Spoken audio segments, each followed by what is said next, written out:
Good afternoon. Good afternoon, everyone, and welcome. My name is Maura O'Shea. I'm the Director of Education here at the New Britain Museum of American Art. Thank you so much for joining us for today's gallery talk, and thank you so much for your support of the New Britain Museum of American Art. Before we begin the presentation, I just want to give a little bit of housekeeping and invite you to enter your comments or your questions in the chat. And at the end of the presentation, we will answer as many as possible. Today's talk is one in a series related to 2020 20+ Women at NBMAA, a year-long series of 7 groundbreaking exhibitions devoted exclusively to female identifying artists. We're so grateful to presenting sponsor Stanley Black & Decker for their exhibition support and partnership in programs throughout the year. We're also thankful to the Bank of America and Travelers and the Benter Group for additional support. Today, the museum's collections manager, Keith Gervase, and Associate Registrar, Gabriella George, will take us behind the scenes to provide insight into the mounting of a major museum exhibition, specifically Someday Is Now, which is currently on view at the museum. It's my great pleasure to welcome my colleagues, Keith Gervase and Gabriella George. Thank you. Hi all. Welcome to our behind the scenes tour, Someday Is Now, Women, Art, and Social Change. From conception to installation, this is kind of designed to give everybody an idea of what the collections department faces in regards to putting together an exhibition, the challenges we face specifically from our point of view. So I put together this PowerPoint. We're going to go through this, and I'm going to try and go through this quick enough so I leave enough time for questions. I'm sure many of you will have some pretty specific questions that I'd really like to get into. So let's get this started. So how does an exhibition begin? Like every exhibition, it all starts with an idea. In this case, when Lisa Williams, our curator, first started at the museum over 4 years ago, our director and CEO, Min Jung Kim, explained to Lisa what she had in mind for the 2020 20+ Women initiative for the 2020 calendar year. And Lisa approached Min Jung Kim with the initial proposal for this specific exhibition then. That was over 4 years ago. And then from there, Min asked Lisa to develop the exhibition from this first phase, this first little cell of an idea, and expand that into a comprehensive proposal. So that was Lisa's task. And these are kind of broken down the different key tasks under that particular job. Developing the concept. What is the underlying concept? How will this be translated into a message? How and what is it that we want to convey to our visitors, and why and how is that message relevant? And not just relevant to current events, but relevant also to our mission statement as museum. From there, it's all about content, figuring out what we want in the show, figuring out where these artworks reside, be it galleries, museums, private collectors, how to find these collectors or owners of these artworks, and start exploring the ideas of loans, ironing out what it is that is available to us, and then figuring out, now that we have kind of like a working checklist, how do we program around that exhibition? How do we engage our visitors? How do we engage our community at large? Through tours, interactive components, and also how is all of that programming consistent with our mission statement? That is an enormous job. Quite thankfully, it's not my job. I wouldn't even know where to begin. Thankfully, Lisa Williams is a tremendously talented curator, and this was her task. And I think she worked for about 3.5 years in pulling all this together. This is our curator, Lisa Williams. And another quick introduction. This is our collections team. We have Gabriella George, our Associate Registrar. That's myself in the center. Michael Mandera on my left-hand side. That's our Associate Preparator and AKA our problem solver. Mike figures out how to install things that we've never seen before. We'll get into that a little bit later on. Moving forward, from my point of view, and I think, and this is a very kind of truncated list, but from my point of view, these are the different stages of creating an exhibition.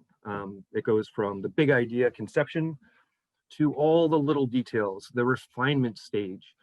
I say all the little details, and especially the budget, because that budget is kind of our lodestar. It guides what is possible for us as we start developing this exhibition. So knowing more or less what it is we want to accomplish, how we want to display this will advise us on how we structure our budget and what funds we allocate for what specific tasks, be that fabrication or equipment purchases, so on and so forth.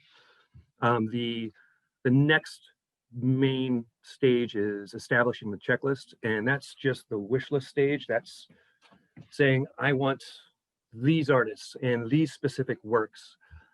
It takes a long time. It took Lisa quite a long time to go through, identify the works that she wanted, the artists she wanted, figuring out where these were, and then figuring out what is realistic. Quite honestly, that means, there might be a gallery that has a certain work by a certain artist, but that work is currently on view in another museum, or a private lender that might not be okay with lending a work of art to a museum for 3 or 4 months.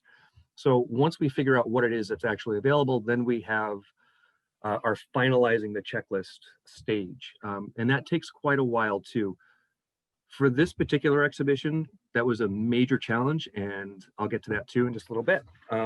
From there, we go to the designing the exhibition, and then installing the exhibition, and then the big opening, which, well, we don't really have those right now, but we are looking forward to doing those again soon. So moving forward, where does collections become involved in this process? Right about there, and for a number of different reasons. All the little details, especially with the budget, trying to figure out how much we're going to need to spend on getting all of these works here to the museum means knowing where they're coming from, working with shipping companies for creating quotes and so on and so forth. But there's one reason that I kind of keep in my back pocket for why we get involved at this stage. And that brings us to the elevator story. So our elevator is 121 inches by 85 inches on the inside, 127 inches at the longest dimension. That doorway that you see there is 5 feet wide by 10 feet tall. And this is important because this is how all of the artwork comes into the museum. We had an exhibition a couple of years ago. I'm sure everybody remembers Georgia O'Keeffe and the Beyond. There was one particular artwork that came in, and I had thought that I did all of my research accordingly. We got our crate list. It listed all the dimensions of all the crates coming into the museum, one of which was a particularly large crate. I did my measurements, and it looked like it was all going to work. And then when the crate got here, it turns out that additional supports were added to the crate, increasing the dimensions to over 127 inches, meaning we couldn't get the work to the second floor. So in that particular circumstance, we had to get permission from the lender, get permission from the lending museum, get permission from insurance to partially deconstruct the crate in the loading dock so it would fit into the elevator and therefore be able to go to the second floor. We get involved in the little details specifically so I can see that everything being requested for a loan will actually fit into the building, because it's quite embarrassing when things get here and they don't fit. So moving forward, let's get to the fun stuff. Designing the exhibition, the museum model. This is also pretty challenging, but it's when the ideas really come out about layout, about the path of the visitors through the exhibition, about the different stages of the exhibition, color, lighting, all this stuff. Before we get into that stuff, the rules. Now, to be clear, I have a lot of rules that we follow during installations, exhibitions. The newest rules are focused more about the safety of our staff and our visitors in the way of COVID-19, the pandemic, and making sure that we can work separate from one another. So health and safety are big concerns, but these rules are my very core rules for the installation period. And I'll go through them. There's only 3. 1, have a plan. Plan is always important. Have at least a plan B, because plan A probably won't work. That's been 90% of my time here at the museum, is finding out that plan A doesn't work. And 3, plan for the surprises. There are always surprises. And this exhibition was certainly no exception. So getting into the actual exhibition design, we start with making miniatures, little maquettes of all the artwork in the exhibition. And not just all of the artwork that is on the checklist, but all the artwork that was even considered for inclusion into the exhibition. That takes quite a little while. We scale down these images. We have to source the images, scale them down on the computer, print them out, mount them to a mat board, and then we use these pieces. Actually, here you can see the Sister Carita Kent model pieces laid out in the gallery. These are the real thing. And then this is how we start our exhibition planning. You can see our director, Min Jung Kim, reviewing a specific piece of artwork, and our curator, Lisa Williams, walking her through what is one of our first iterations of a layout. You can see all the little maquette pieces in the model. We go through dozens and dozens and dozens of layout iterations. Lisa was down here in our department in storage working on this model just about every day for 3 months, until we got to a point where things were starting to make a little bit more sense according to the curatorial vision. To be quite honest, I try and remove myself from this process as much as possible, unless there's some technical aspect that needs to be addressed. This particular picture is laying out the PB Stanley Gallery, where we have these enormous protest banners hanging from the ceiling. I butted in here and suggested certain hanging methods and certain placements, just because I knew that there were some technical requirements for these particular works. Otherwise, I let Lisa and Min work through the curatorial vision for these exhibitions. Here you see Lisa has a little tablet within the model. So she is walking Min through the exhibition stage by stage, and justifying her rationale for the placement of certain works, the inclusion of certain works. Again, I try not to get too into this particular process. Quite frankly, it's a little bit over my head sometimes. But moving on. We do have a model that we use all the time. What you just saw was our McKiernan galleries, the Vance Gallery, and the Stitzer Gallery. But we made a model of the entire museum, first and second floor. Each model breaks down into separate components, so we can kind of store it. We can put them in a car, bring them out to an artist studio. These are an enormous tool for laying out the exhibitions. Building the model required that an understanding, we'll say, of our building as-built plans, our blueprints, our architectural drawings. It was not easy to decipher that information. But we got it done, and building the model was actually quite a bit of fun. We use this model for every single exhibition, and we're actually starting to build models of our storage spaces so we can do a little bit more planned storage revamps in the future. So let's keep on going here. For this particular exhibition, we worked with Thomas Mack from Thomas Mack Interiors to help select colors. In the model here, I believe this model setup was probably from our Georgia O'Keeffe exhibition, but you can see that there are certain color swatches within the model, and those are laid out based on the section and the works within those sections. Thomas Mack is a brilliant interior designer, great eye for color, works exclusively with Farrow and Ball paints, which are not cheap, but he very graciously donates his time as an in-kind gift to the museum. This is the fourth exhibition that we've worked with him on for selecting color. He does a fantastic job, and quite frankly, it's a load off our shoulders. Lisa and I have had some challenges selecting colors in the past. So having a consummate professional help us out with this is really, really a huge leg up. So for the color selection for this particular exhibition, Thomas and his employee put together a presentation, basically a PowerPoint slideshow very much like this. And he basically selected 2 competing color palettes that he put a lot of research into. And we walked through each section, took images of the artworks, swatches of the colors, and went through his rationale and reasoning for his color selections. I believe for this particular show, Thomas put in 24 hours in research and development for selecting these colors and making this presentation. I believe we went with the colors selection on the left-hand side, though I can't remember if we swapped out one color for another. I'll have to get to that. So we'll get to the more complicated stuff, the loan agreements, insurance, shipping, and the first surprise. And man, that was a doozy. So we have 18 lenders, 18 different loan agreements, 22 pickup locations from 12 cities across the country.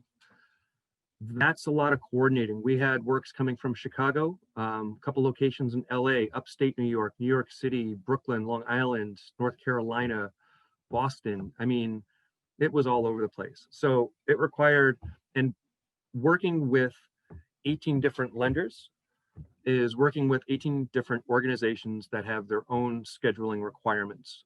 So it's really difficult to coordinate group transports for these works. And it's something that really needs to be done as far in advance as possible, because you really, really need to account for the surprises, like I mentioned before. One of the ways that I try and plan for the surprises is I only budget 2/3 of my time. I leave 1/3 of my time completely blank, just in case there's something we missed, just in case we have that unforeseen complication that's going to require some time to really iron out. Thank God we did that for this show, because the first surprise was the museum closing down to the pandemic. That was really heartbreaking. We were here on March 14th, I think was the day the call was made to shut the museum down. This happened 2 days before we opened our Annie Albers exhibition. So it was the first show that we have not opened on time here at the museum. That was particularly difficult. But the real challenge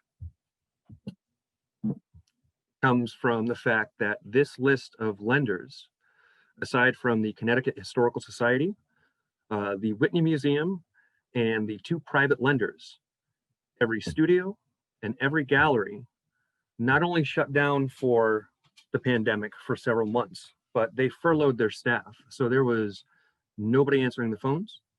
There was nobody answering the emails. And at this point, we had not established the final checklist, which really led to some complications with our show. Our show got pushed back a couple of months, obviously. It was supposed to open in the summertime. Thank God we had some more time to work on this, but the real complication came because the original iteration of this exhibition, it was supposed to take place only in the Vance and Stitzer galleries. What Lisa found when we started opening back up and when the galleries started opening back up and we were back in contact with the galleries, that the galleries, being so starved for a viewership and notoriety after being shut for so many months, were really eager to lend additional works to the show. So our show went from a a Stitzer and Vance show to a McKiernan, Vance, and Stitzer show overnight, almost doubling the size of the layout and the plan.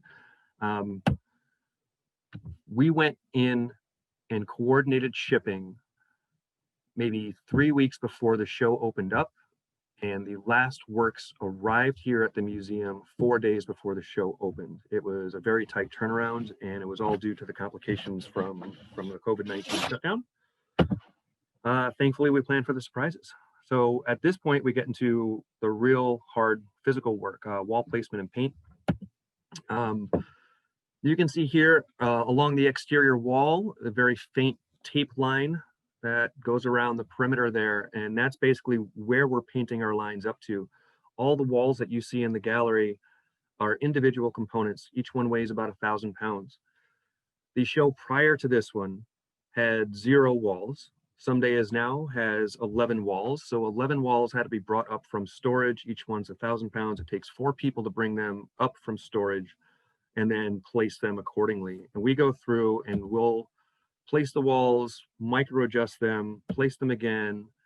We'll get some feedback from Lisa on how she thinks the placement's going to work with the layout. And then we get the green light to go ahead, bolt all these walls together, seam them up so there's tape over all the cracks in between, sand them down, prime them, and then we start painting. The color selection, the paints came at the exact last moment that they could have. So that was another big challenge for us, was getting all this painting done in the amount of time that we had. It always seems to be a challenge, but it gets done. And this is also kind of, in my mind, the scary stage of installation, because we don't have dedicated lighting for the show we're installing. It's just raw light. So we get these colors on the wall and we're seeing them in no context, but just the colors themselves. So painting a giant wall pumpkin orange didn't seem like a really good idea at that moment in time, but we just continued pushing forward and we got all the paint done. When we get the paint done, we start going through and taping out different areas for where works are going to be placed. In this case right here, this image, you're seeing different options for how wide the title, the overview title vinyl would be, because that's another process that we work on this stage. We get these images all set up. We work with Photoshop to figure out exactly what we want, and then we'll send our files to a vinyl printer who will print out our vinyl and come in and install it.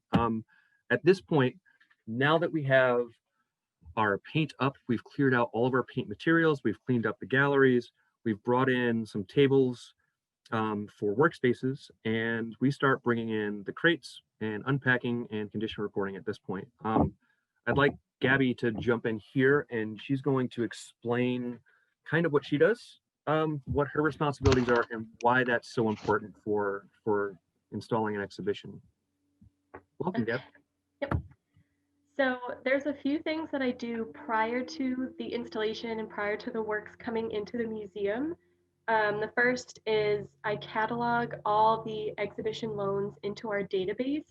There's a couple of reasons for that. The first is to just make sure that we have all the object information in one place. And so we can generate illustrated checklists.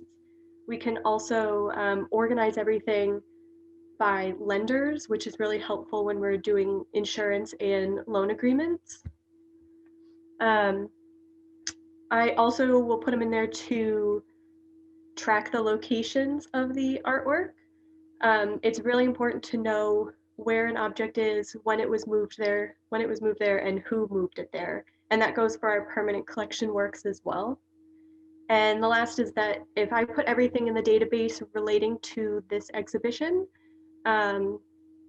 it means it's accessible in the future. And we're often referring back to old exhibitions that we've shown just to see like what works were on view and who the lenders were. So it's really helpful to have all that information in our database. During installation, and you'll see in these images, I take pictures of all the work when it arrives in the gallery and when we start to unpack it. They're usually packed pretty simply, like crates, you'll see travel frames or soft packing, which is just plastic and bubble wrap and cardboard. But the reason I do this is because sometimes there are more complex ones, especially if it's like some sort of 3D sculptural thing. And it's good to have these images on record so that when the show comes down, we can pack it up in the exact same way that it came in. And that is it's less confusing for us when we're at the end of the show packing everything back up. The next thing I'll do is I'll condition report all the works once they are unpacked. There's condition reporting, I just look over the artwork. I make any marks about its condition, whether it's like a small scratch or discoloration, or if it's something larger like undulation or like severe cracking. Serious issues like that usually don't happen. It's usually, if we are requesting artwork, we request it so far in advance that we are, constantly talking with the gallery or the lenders, the institution. And if a work is like too heavily damaged or is too fragile, it's usually just cut from the show before it even makes it onto the checklist. So the works when they arrive are usually in pretty good condition. For exhibitions, loans are condition reported 4 times. They're first condition reported before they leave the place that they're coming from. So the lender will condition report it before it gets packed. We will condition report it when it arrives. So you'll see in those images, we're laying out that work there to be condition reported, and then it will get hung on the wall. We condition report it a 3rd time when we take it off the wall, just before we pack it back up. And then the last time it's condition reported is when it arrives back at its home institution or back to the lenders, and they'll condition report it one final time. And the reason to do that is so that if there are any issues that we notice, any changes in its condition, we can pinpoint exactly where that happened, whether it was in transit or if it was like when it was hanging on the wall. It just keeps like a clear, we can see when it happened. Once everything is condition reported and I've taken images of the works in its crate or in its packaging, we'll start with the layout. So as you'll see, like there's works that are on bumpers that are leaning up against the wall like this. We place everything based on the model that Keith mentioned earlier, but that does change a lot, especially when you're in the space, because we just go off of images that we see on the computer and then that we print out. But in person, these works look a lot different. They play off each other differently. So Lisa is also, the curator is also in the galleries with us when we're laying out the works. And then, just at the end of the exhibition, I'll condition report everything one more time. We'll pack everything up and I will update all the locations to reflect that they have been returned to their lenders. Is there anything else? Okay. I think it's important to note too that just about every lender for this exhibition or for any exhibition is going to require this kind of registration, this paperwork, and this attention to detail. All those loan agreements, the certificates of insurance, the condition reports get forwarded on to the lenders. For a show like this in the past, say for the Georgia O'Keeffe exhibition or for America, where we have a lot of loaned works coming in most cases, those lenders will send a courier to oversee the unpacking and the installation of their work. Because of the pandemic, it was just not safe to bring that many people into the museum. The lenders were very understanding. So some of the courier ships were done by video, but there was extensive photo documentation of every single work coming in the museum, coming out of the packing, going onto the wall, just so we could have a visual record kept of the steps that we took to ensure the safety of the artwork. And that's really important for future exhibitions when we want to borrow works from somebody else and they want to look back at our track record and see that we do mind our P's and Q's. So yeah, let's move on to the second surprise. And one thing about the surprises that I would like to bring up when I pointed out at which stage collections becomes involved in the process of putting together an exhibition, one of the most important reasons for us to get involved at that point is to gain as much of an understanding for the artwork we're going to be seeing here at the museum before it actually gets here. No matter how many questions you ask, no matter how many people you talk to who have worked with these specific pieces before, you're still going to come up with a surprise here and there. Every single work is different from the one next to it. They each come with their own specific unique challenges. This one was really surprising. So this particular work, very aptly named, You Surprise, is a unique, one-of-a-kind construction. The fabrication right on down to the steel housing, the circuitry inside, The placement of the bulbs, everything that's holding these components together in here was custom fabricated. So there is no handbook for what different pieces of equipment are. So when we open this up and we're starting to find equipment that we have no idea what it is. And I'm saying this holding in my hand at this moment in these pictures, I had a list of instructions on how to install this particular work. I had spoken to gallery professionals who had installed this work before, and nobody told us about these very unique pieces of hardware. The big technical issue, and what made this such a surprise, was this. The equipment requirements: a dedicated AA 110V surge suppressed circuit with a slow type C breaker, dedicated APC UPS 850 VA. The problem is, I don't know what that means. I don't know what that stuff does. And the solution is quite simply, you got to learn what that stuff is and what it does. So that took about 2 days to figure out who to talk to. In this case, I got in touch with an electrician that I knew helped here at the museum during our expansion. Figuring out what this stuff is was one problem. The other problem was where the heck to get this stuff. It's not exactly something that you can walk into Lowe's or Home Depot and just pick up off the shelf. This required some special ordering. Thankfully, we did the speed delivery. We got this here in 2 days, but it was still one of those surprises that we opened up the box and it stopped us dead in our tracks. And like I said, that's 2 days that we didn't plan on, but thankfully, the way we budget our time, we still had some time to kind of figure this issue out. So this is part 3, hanging the works, lighting, vinyl installation, finishing touches. For the most part, aside from that one particular LED sculpture and the 2 neon works that we have in this show, everything else was pretty straightforward, 2-dimensional work that went on the wall in a pretty normal method. So it wasn't that hard, though there were some challenges. This guy, for example, definitely had a lot of weight to it. It was really difficult to see behind the piece and making sure that you're getting the hooks directly onto the hardware on the back of the work. This took a couple of tries. All these other works were fairly simple to get on the wall, though the challenges did come in the spacing and it did come in the salon style hangs. This was not my finest moment. Lisa Williams and Gabriella George laid these works out on the floor, how they would appear on the wall. Getting them from the floor to the wall was an exercise in extreme frustration.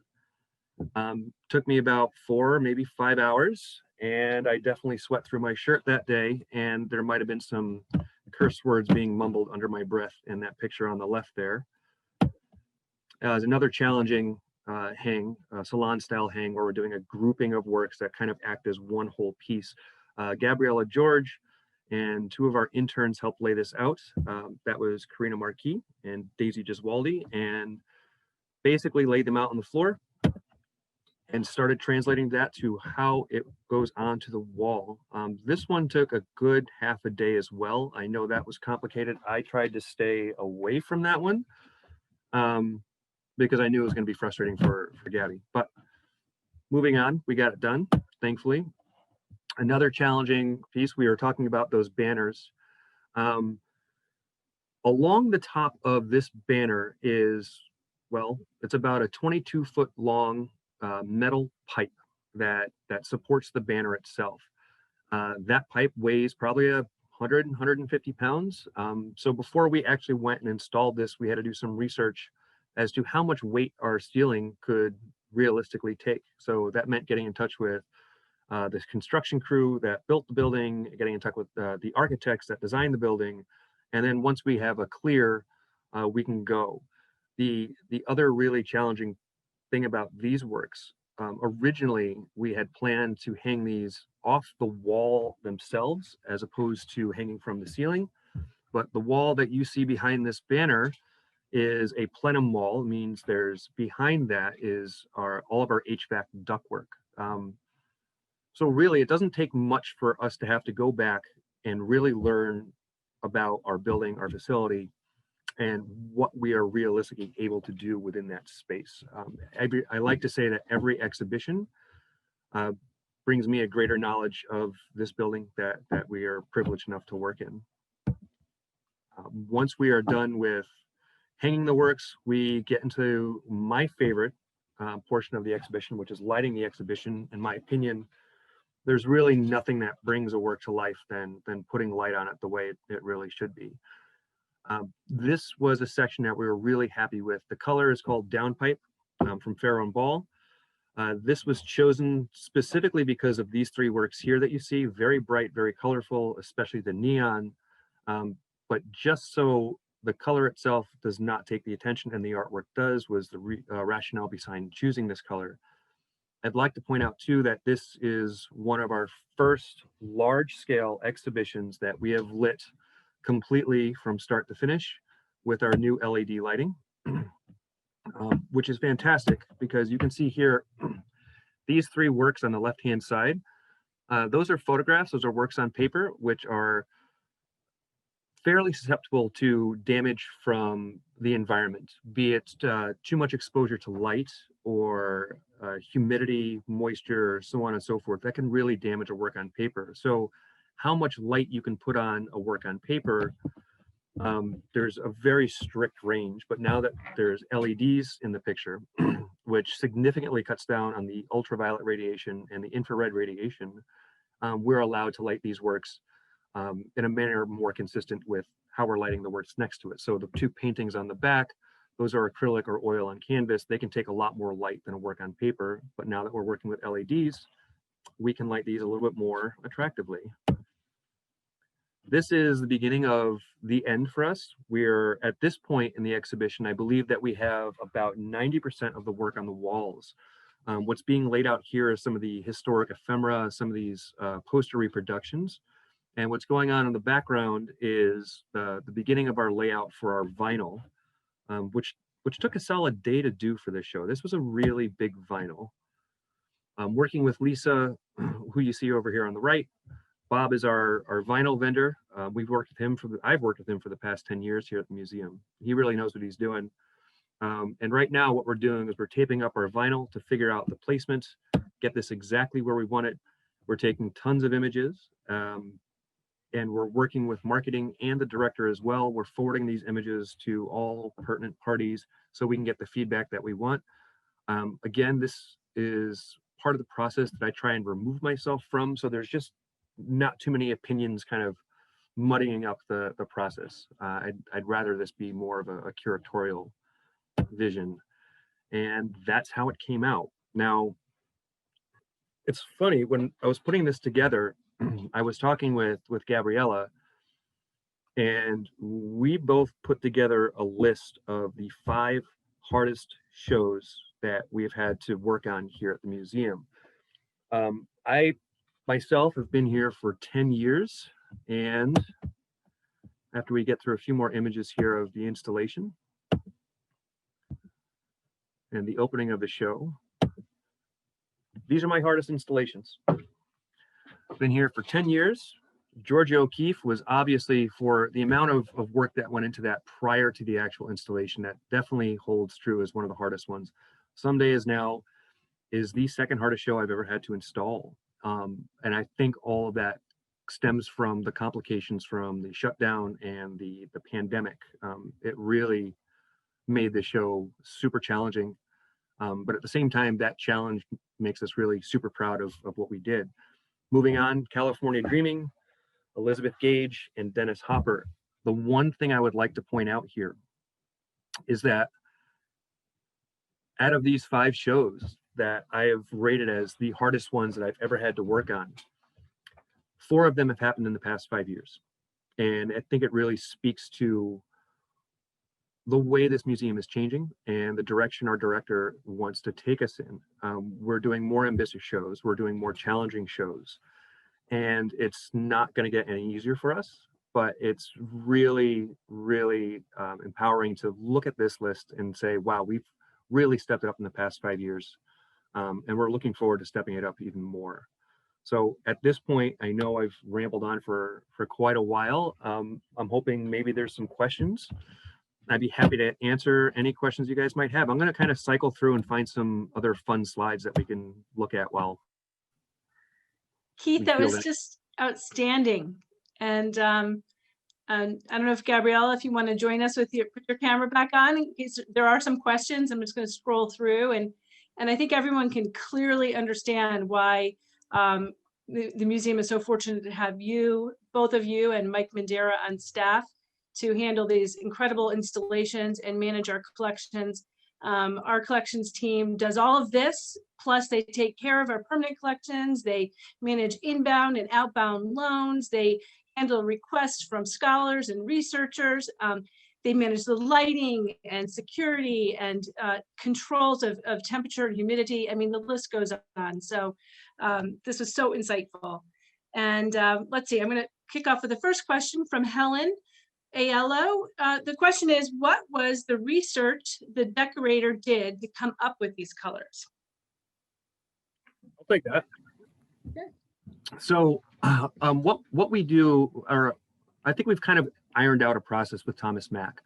What we'll do is we'll take the works that we know are going to be in the show, especially the big works, the quote unquote anchors, and we'll supply Thomas Mack with the highest possible resolution images that we can find. And in most cases, what we'll do is we'll get high-res images from the galleries.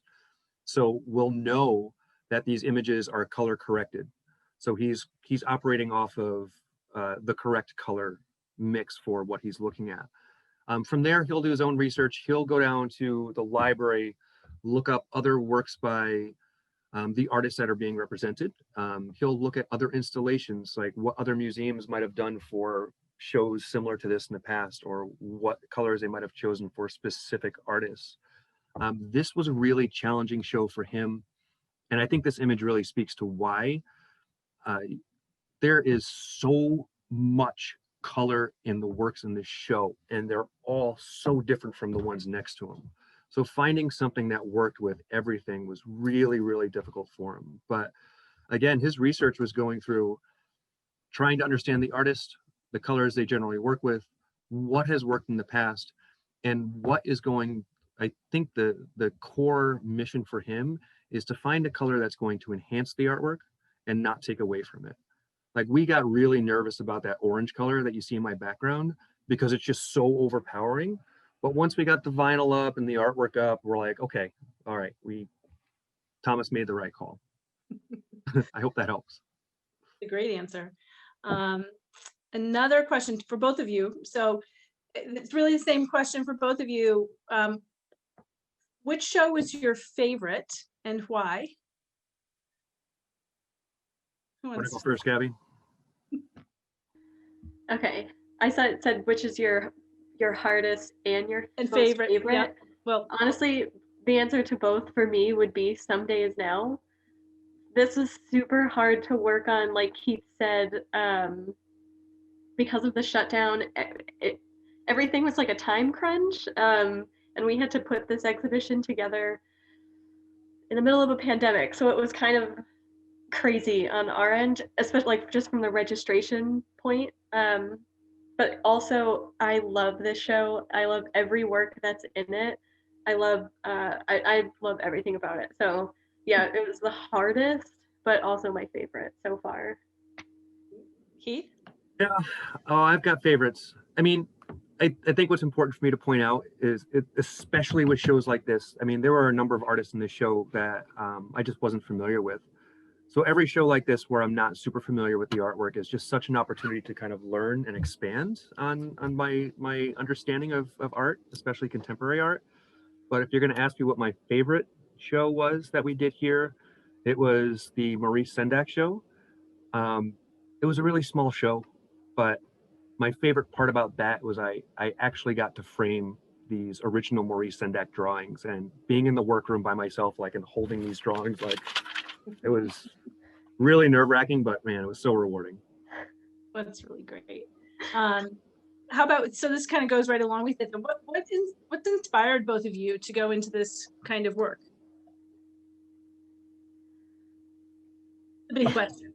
I think we can both answer that differently. I never even knew that the jobs that I've had here at the museum existed before literally falling backwards into working here at this museum.